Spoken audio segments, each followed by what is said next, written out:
প্রিয় উপস্থিতি, আপনারা জানেন যে গত শুক্রবার দিন এই পল্টন বিজয়নগর এলাকায় জুলাই গণঅভ্যুত্থানের অন্যতম সহযোগী রাজপথের স্বেচ্ছার ভূমিকা পালনকারী যারা উসমান আলীর উপর সন্ত্রাসীরা গুলি চালিয়েছিল, গতকাল তিনি শহীদ হয়েছেন। এই এক সপ্তাহ পেরিয়ে গেলেও এই অন্তর্বর্তীকালীন সরকারের আশ্বাস ব্যতীত আমরা দৃশ্যমান কোন অগ্রগতি দেখতে পাইনি। তারা তদন্ত নামে এক একবার এক একজনকে আটক করে এক এক রকম তথ্য দিচ্ছে। প্রকৃতপক্ষে মূল আসামি নিরাপদে দেশ ছেড়ে পালিয়ে গেছে। এই অন্তর্বর্তীকালীন সরকারের যে ব্যর্থ স্বরাষ্ট্র উপদেষ্টা বারবার ব্যর্থতার পরিচয় দিয়ে এখনো কিভাবে ক্ষমতায় বসে আছে সেটা আমাদের বোধগম্য নয়।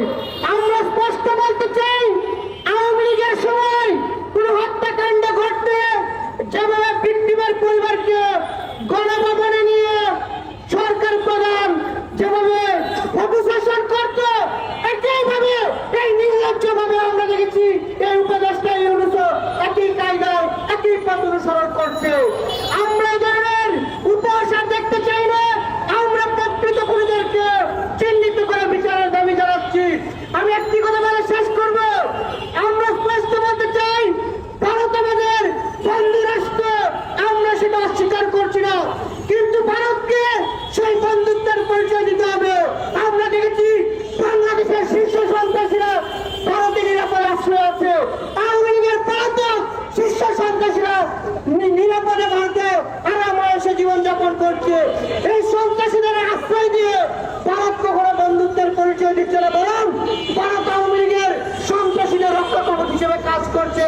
আমরা স্পষ্ট বলতে চাই, এই হাদি হত্যায় জড়িত সন্ত্রাসীকে ফেরত না দেওয়া পর্যন্ত, আওয়ামী লীগের যে সকল সন্ত্রাসীদের বিরুদ্ধে ইতিমধ্যে সরকার রায় দিয়েছে, সে সকল সন্ত্রাসীদের ফেরত না দেওয়া পর্যন্ত বাংলাদেশে ভারতের সকল কার্যক্রম বন্ধ রাখতে হবে। বাংলাদেশে ভারতের হাই কমিশন বন্ধ থাকবে।